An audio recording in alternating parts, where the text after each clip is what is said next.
Never-before-seen interview with a man who says he had a romantic relationship with Aaron Hernandez behind bars. Kyle Kennedy sat down with the author of a new book about Hernandez and wasn't shy, sharing intimate details about the former New England Patriot, and claims that Aaron Hernandez told him about a fourth killing as well. Here's Chief Investigator Cheryl Fiandaca with that exclusive interview. Wearing prison scrubs and covered in tattoos, Kyle Kennedy dropped a bombshell about Aaron Hernandez. We call him Double A, you know, and we got two bodies, like, and I used to tell him, boy, we should call you Triple A. He's like, nah, he's like 4. You know, we're sitting in something, what you mean 4?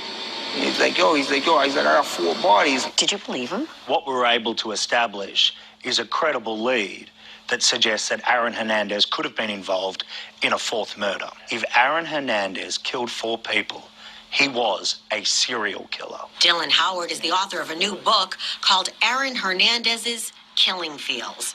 In a jailhouse interview with Howard, Kennedy said he had an intimate relationship with Hernandez in prison. One day we were locked in the cell, and he's like, just lay down and close your eyes, shut off the light. And he's like, you know, and that's the first time. How much of a dark secret was this for him to carry around as a burden? I could tell once he started opening up to me and talking to me every day, I could just see it in his eyes. Like, he was getting happier. He was just being able to confide in someone, something that he couldn't talk to anybody about. Howard says Kennedy wanted to talk and tell his story. He was someone who had been denied publicly as Aaron's lover, who he claims had written a 4th suicide letter to him, but that Aaron's lawyer and family prevented him from getting it. Kennedy says Hernandez confessed to the 2013 Boston double murder that he was later acquitted of. Basically, you know, he felt disrespected by him. He said they waited down the street in a parking garage for like 3 or 4 hours. They knew what kind of car they were in. And, you know, he told me he'd seen him go by. He pulled up next to him.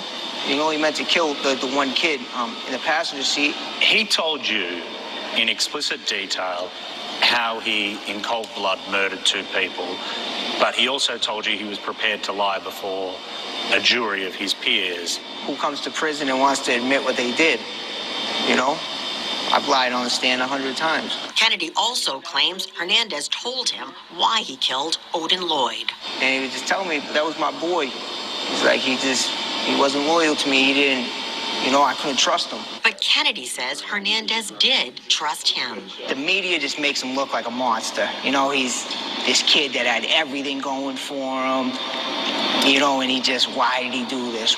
And that's not the only question that was left unanswered. No one can answer or explain why he decided to take his own life. Kennedy, who was put on suicide watch after learning Hernandez hung himself, says he was a tortured soul. We were together for a while. He just wanted to be real with himself before anyone. He's like, you know, he's like, I feel like I'm hiding in my own skin.